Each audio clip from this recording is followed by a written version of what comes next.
The essence of all this is, first thing is to understand the nature of how existence is happening. Either you can look at this, or you can look at the atom, or you can look at the universe. If you want to look at the universe, it is complex, it is difficult because you don't have a gallery seat, you know. There is no… it is not like a stadium, you can sit somewhere and watch the whole universe. Very difficult, you can only see it in pieces. If you want to watch an atom, nobody has seen an atom, do you know this? Do you know this? Even in a super electron microscope, you can't see an atom. We have observed its activity, but we have never seen an atom as such. But we have broken it. We are capable of breaking things that even we cannot see. That's our… we are very proud of this these days. We can break anything. We can make it or not is a questionable thing, but we can break anything we want. Even if we cannot see it, we can break it. Now, what you see and what you do not see itself is a very dicey thing in the sense, what is it that you can see? Right now, can you see my hand? Yes.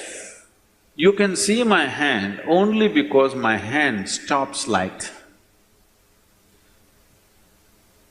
If my hand did not stop this light, if it allowed light to pass through, you wouldn't see this hand, yes? Or in other words, right now your visual apparatus can see only those things which stop light. Anything that allows light through, you cannot see it. You cannot see light itself, first of all. Can you see the light that is here? No, only whatever stops light, you can see it. What does not stop light, you cannot see it. Very bad, isn't it? You must be able to see all those things which allow light to pass through, because they are important things. But right now your visual apparatus are trained to see or capable of seeing only that which stops light. So the whole process of seeing life the way it is means, first of all, evolving an eye, a thoughtless eye, an eye which is free of thought. When I say free of thought, it is free from the taint of memory. Right now, these two eyes are heavily loaded with memory. So you can see this. If you see a group of people like this, if you just casually look like this, if among these hundreds of people, if there is one face that you're familiar with, you will see suddenly that face sticks out. Have you noticed this? Have you noticed this? You're going in a street, there are 100 people standing there. Your friend is among that. If you look here, just this friend's face is more clear than the rest of the faces, because this eye works with memory. The more memory you have, the better it sees. No memory, it cannot see. Memory means an accumulated past. Memory means information.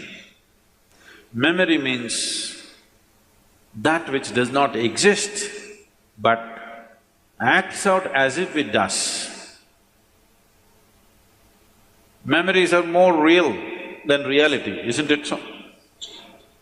Yes or no? See, I want you to understand, everything in your life is run by memory, not just your computer stick. Everything in your life. When I say memory, not just what you carry here, your very body is a body of memory. Why? If you eat a banana, it becomes a masculine body, and if she eats a banana, it becomes a feminine body, is simply because of the memory that it contains, isn't it? The information that is stored in this body and that body is different. Same banana, it becomes a man, same banana, it becomes a woman. Yes or no? Huh? Are you eating different types of bananas? Same thing, same food if you eat, it is becoming one way. In one person it is becoming dark skin, in another person it's becoming fair skin. How? The memory that you carry.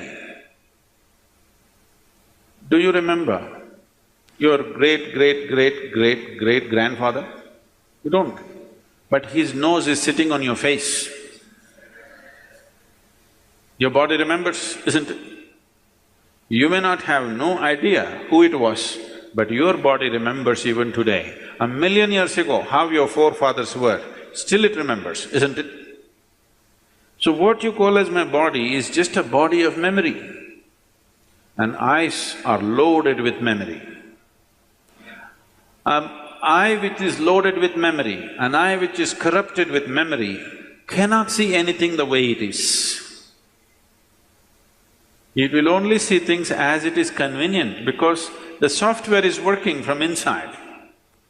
It will not allow you to see anything the way it is. This is what traditionally we are referring to as karma.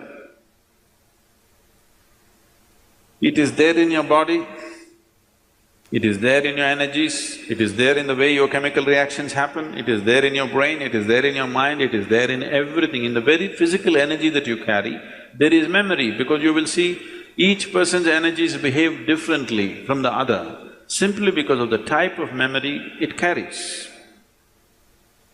If you want to get rid of this, it's a long process. And if you get rid of this, dismantling of the personality and the body will happen.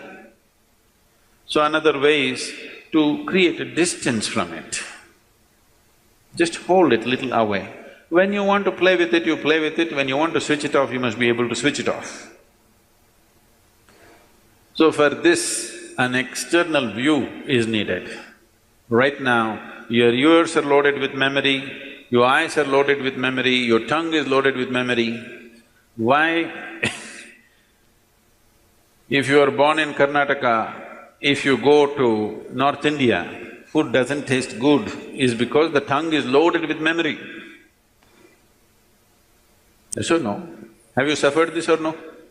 You went north and they said aloo bhaji, aloo aloo matar, aloo palak, aloo parota, aloo, they said. You couldn't stay there because your tongue is loaded with memory. It wants the same things back, otherwise it will suffer.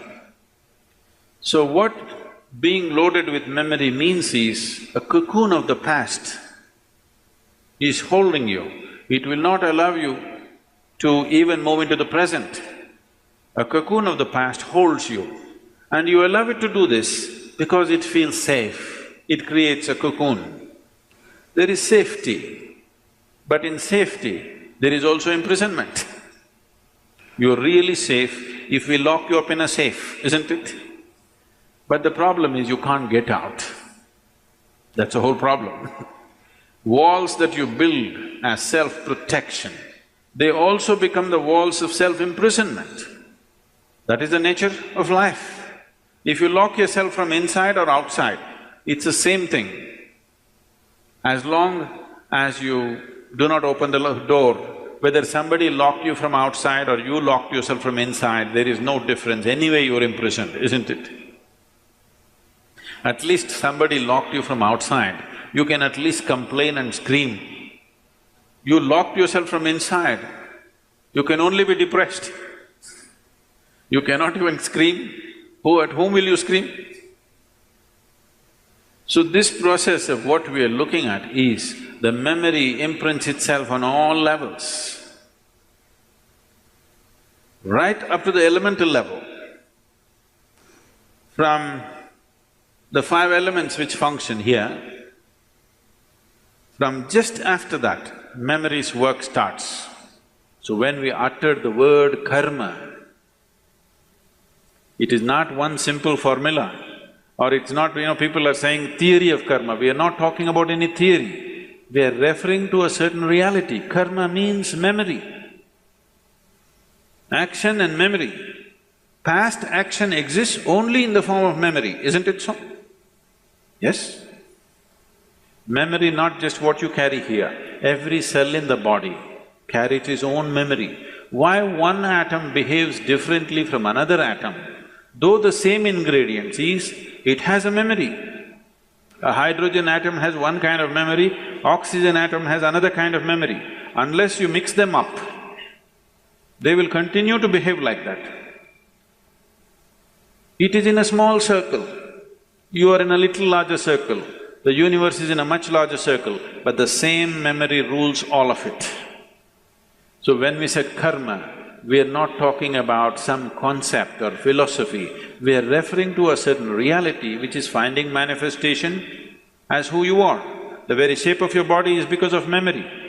If a bird eats a mango, it becomes a bird. If a worm eats a mango, it becomes a worm. If you eat a mango, you become a human being. Same mango, how many things it's doing, depending upon what kind of memory it carries, isn't it?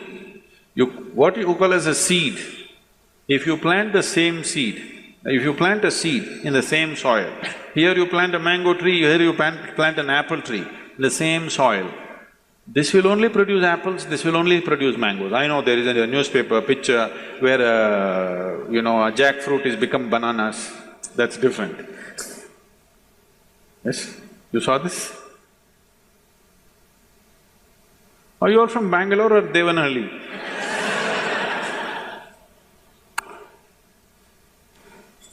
No, you didn't see this?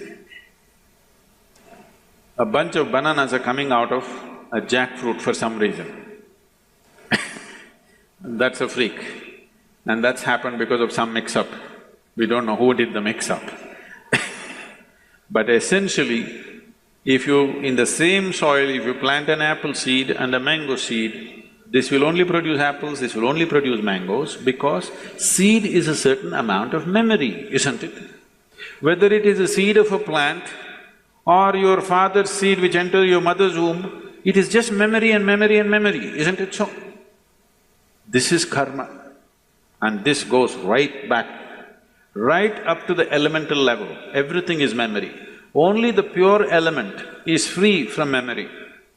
So the idea, when we're starting off Bhutesha, because that's the most important thing, that he mastered the elements, that's why we bow down to him, because he mastered the elements, he has an eye which has no memory, a taintless eye which sees everything just the way it is. So yoga essentially means developing an eye which is not contaminated by memory, which simply sees.